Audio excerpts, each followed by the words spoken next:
Hi, I'm Taylor Redding, and this is my final project for Theater Appreciation. For our final project, we were supposed to pick a play between the 50 of the best plays in America, and I chose August Osage County by TRACY. Obviously, you all don't know, but in this semester, we watched August Osage County, the movie part, and I really liked it. I liked watching it, so this is the theater production side of it. It's about a family that lives in Osage County, Pawhuska, Oklahoma. In August, it's hot. August in Oklahoma sucks, melts ya. So it's just about a kind of a chaotic, dysfunctional family. A tragedy happens. Their father kills himself, and it brings the family back together, just back to their home in Osage County. And the family, the father and the mother, and then they have 3 daughters. So it's Beverly and Violet are the mom and dad, and then Barbara, Ivy, and Karen are the 3 daughters, and then they have families of their own or spouses of their own now, and we just get into that and see how kind of dysfunctional this family really is. This is just kind of a background analysis that I have of it. Here's the character analysis that I'm going to do. I want to have 2 main characters. It's not even going to be the mom and the dad, like some would think. The dad's only in it for a little bit of a second, so he's kind of a main character, but he's not actually there. He dies early in the play, dies early in the movie, so that's how we're still going to use that. The 2 main characters that I would like to have play the roles of Barbara and Violet would be 2 strong women, 2 women that can really use their body language but still have that emotion that could connect the people to the play, to the production, to them, draw them in, make them wonder why she feels like that, or, oh, I could connect with her, I know what she's feeling like in this moment. And then just to have that connection between those 2 would be great, because I feel like that would really make the scenes change from one scene to the next, even if they're not in the same scene together, but just project and make that whole scene for the play. Design of the set, I want it to be an open concept. I want to have proscenium theater style stage. I want the props to be one big prop. We'll get more into that here in a little bit, but the design of the set is more of a proscenium theater style. So for my venue, I'm going to be in the Mabee Center in Tulsa, Oklahoma. It's 105,000 square feet and can seat around 11,300 people, and that's in the whole stadium. That's also used as concert event centers, basketball game event centers, conferences, stuff like that, because it is a great place to hold so many people. Comfortable, great seating, great lighting. You can get a lot of stuff done in there.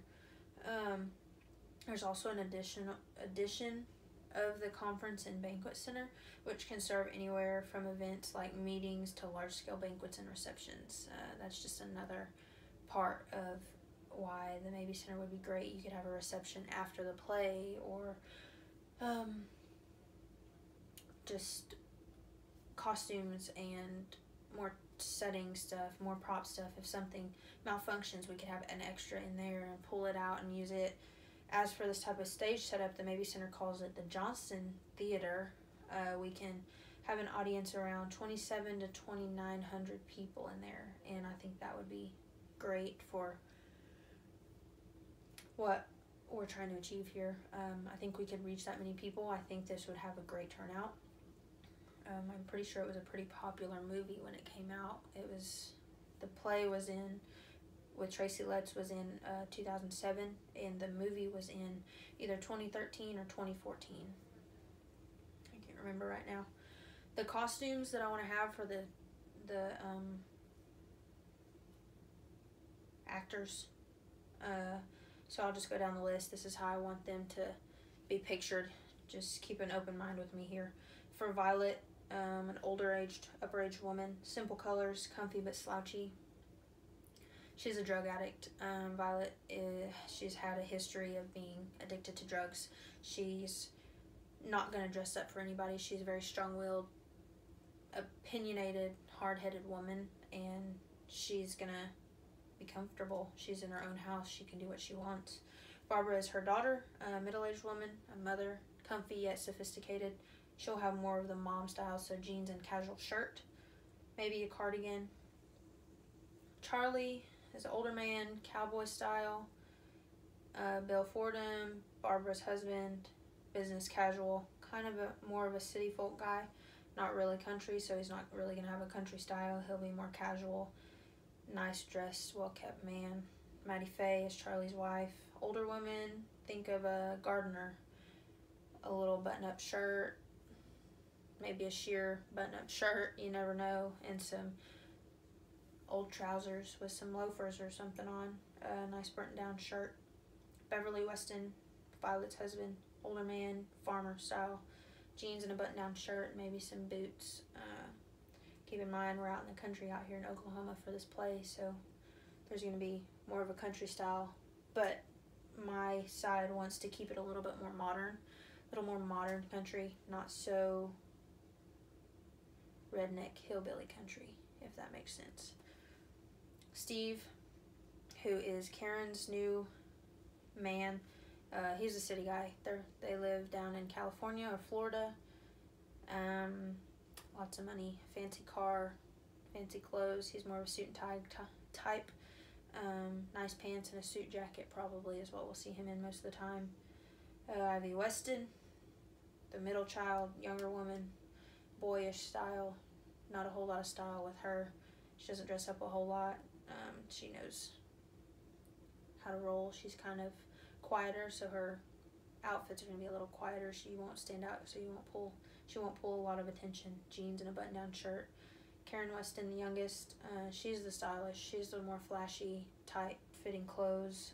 She wants to show it off a little bit. And then little Charles is Charlie and Maddie Faye's son.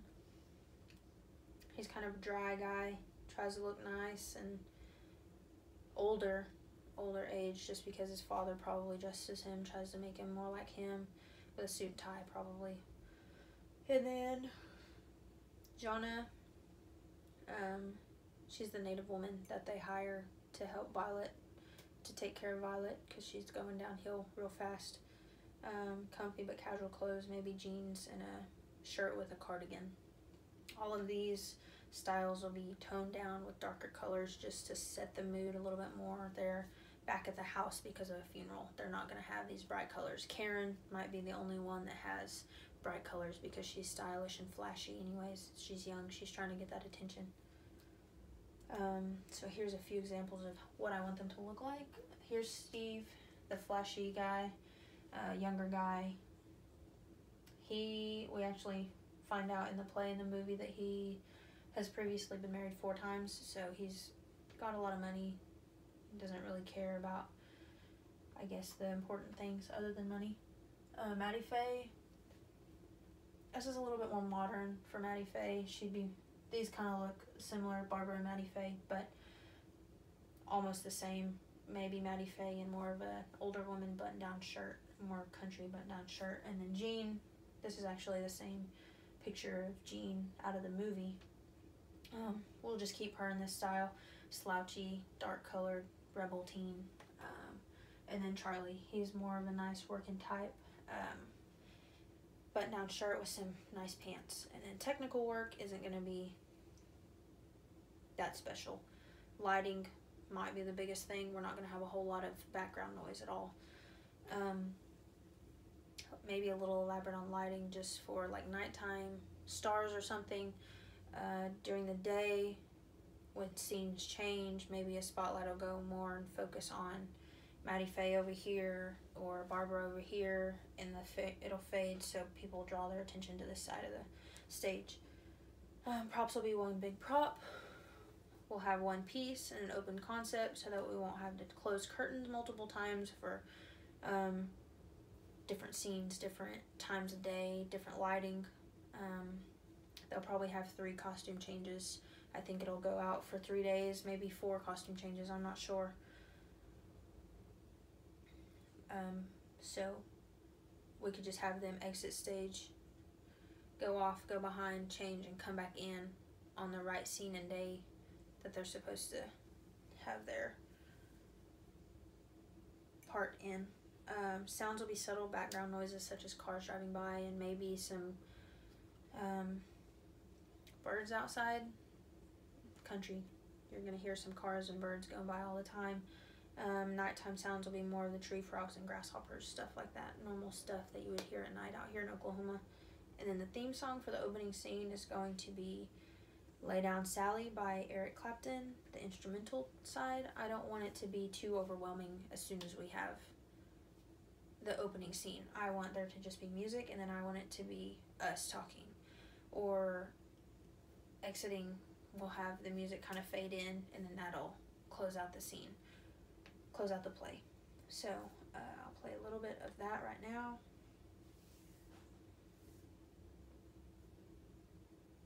And then we'll hear a little bit of that, and then I think that's going to be it for me explaining stuff. But I don't want the music to be too overpowering, so this is actually the song that they play in the opening scene, but I just picked the instrumental side of it. This is an ad, sorry. So here is the song.